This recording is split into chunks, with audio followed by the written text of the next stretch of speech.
So today we're replacing a window motor. This SVO's passenger side power window has a real problem going up and down. So I ordered from LMR window bushings, track bushings for the window, new door clips, a new motor, which we'll pull out here in just a moment. Do a little unboxing on. Let's see what it looks like. Yeah, look, it's a window motor.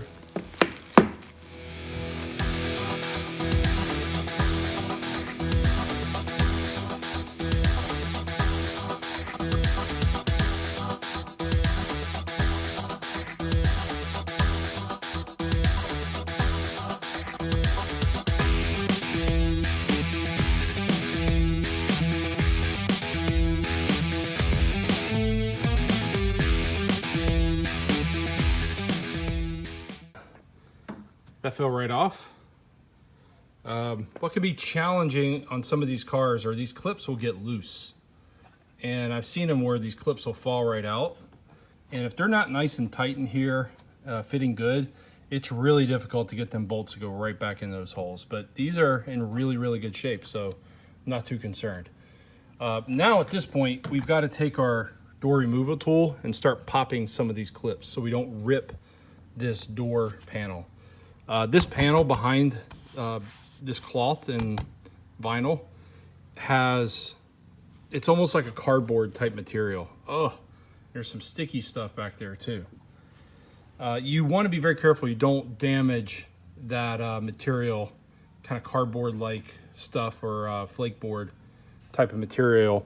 So use the new tool that came with the kit.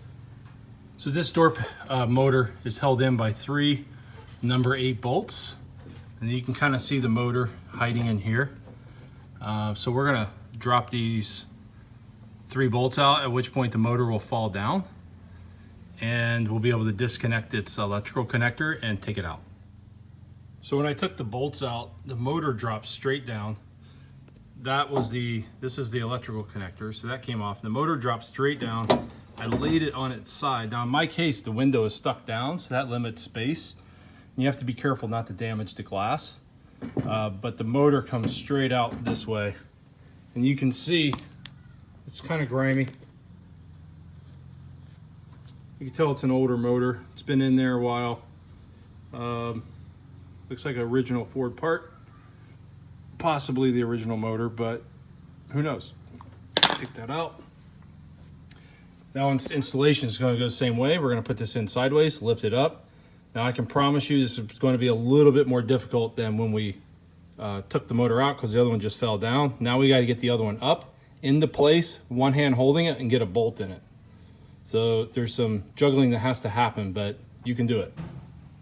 Just a quick little shot of old versus new. Quite a little difference there.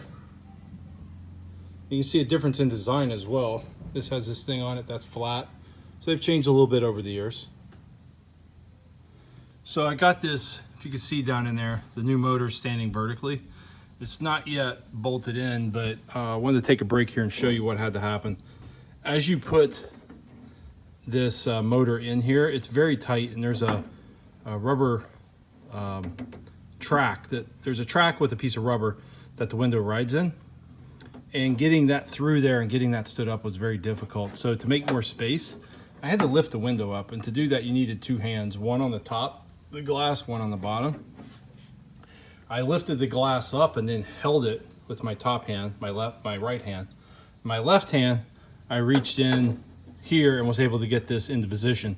So now I should be able to reach in here much easier and get this up into its proper spot.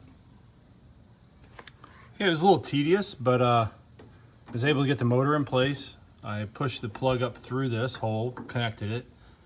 With one hand, I held the motor very cautiously and was able to get 1 bolt in the top. And once you get the one in, don't tighten it all the way down. Just put it in there enough to hold the motor in place. And then it's much easier to get the other bolt holes in place. Put each one of those in before torquing it down.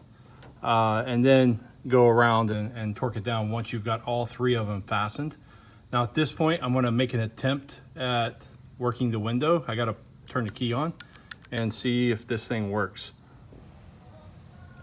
Okay, so this motor works amazing. That's the beauty of putting new motors in your windows. You will be amazed at the amount of power that the new motors have compared to the old ones.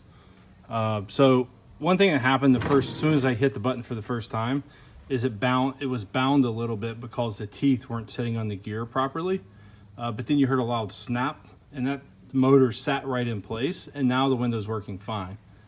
So I'm gonna go back around here and just hand tighten these just to see if they need a little bit of tightening down. Just be careful not to over torque these. One thing about these motors, there's no threads in the motor.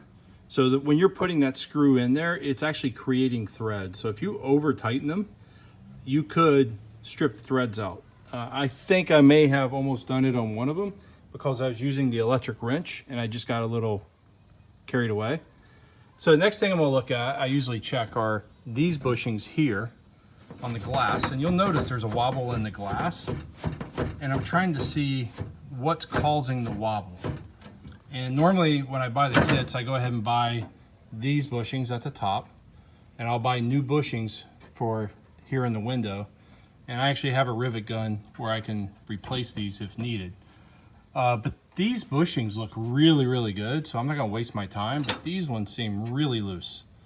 And so I'm gonna make an attempt at changing this out, which consists of removing this bolt, and there's a bolt on the bottom here. Take these two bolts out, fish that rod out, change these bushings, put the rod back down in, and put the bolts back in. Trust me, it sounds easier than what it actually is. So you will need gloves for this. This pole that was in here, which is now there, had to come out through the top. And the best way to do that is put the glass all the way down. Take these two bolts out that I mentioned before. And you have to actually pry this sheet metal back. And when you pull it back, it'll give you just enough space to slip the pole out. You pull that pole out while the glass is all the way down. And now you hold the glass as it's coming up and very gently move it into place and make sure that the glass is resting here on this side before you take it off. And now you're at a point where I can pop these little bushings out and put brand new ones in. So I've got my two new clips, which I bought from LMR, and I'm going to pop these old ones out. And it might take some prying. Just be careful not to bend your bracket there. Sorry, my video is terrible. What I need is my right hand, but I'm pushing, there's a clip on the bottom. These things clip in place. Man, there's just red grease on everything. Can't even hold my phone. There we go.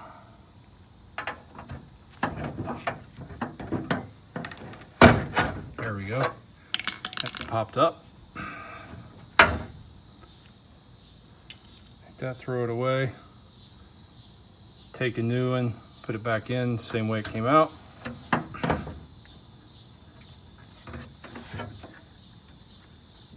It's funny, they show you this on LMR and it takes all of like 3 seconds to do this job. Well, it's actually not a hard job, to be fair. Now I've got one up here I've got to replace. So I'm just gonna take my screwdriver and I'm just gonna put a little pressure on that clip right there. And be careful not to hit that glass and break it like I just almost did. But you see, you put enough pressure, and I probably should be using, there we go, that came out. Now that fell down in the door. Just make sure you get those parts out so that they don't rattle in your door. Yeah, honestly, those don't look too bad, but I'm just hoping to take some of the wobble out of this window. I gotta switch hands again. All right, and I always put the clip facing me. The clip being the part that clips in. You'll see one side is flat, the other side has a notch. The notch side will face me. At least that's how I do it.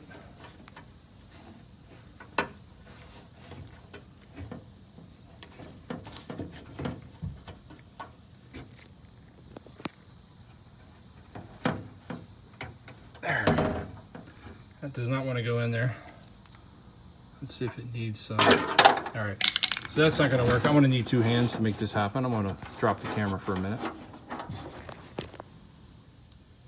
All right, so this metal rod, it's gonna go back in here just like this, bolted at the top and bottom. But I wanted to show this thing first. I had to clean it off. It was literally caked in like this thick, waxy substance. The only thing I can think that it was this red grease, whoever had the car before me. And this red grease must have just kind of caked up on this rod. And it probably caused a lot of the wear on those bushings. I spent more time cleaning this rod off than actually installing the motor up to this point. So I'm gonna drop this back in, but I was contemplating what grease to use on it. And I think I'm gonna use a little bit of wheel bearing grease, just a tiny amount to coat the rod and the bushings once I put it in there. But for now, I'm gonna drop this back down in here. I'm gonna drop the glass all the way down. I'm gonna drop the rod in, get it to drop in the top bushing and then the bottom, and then raise the glass back up and get the rod adjusted to drop in this.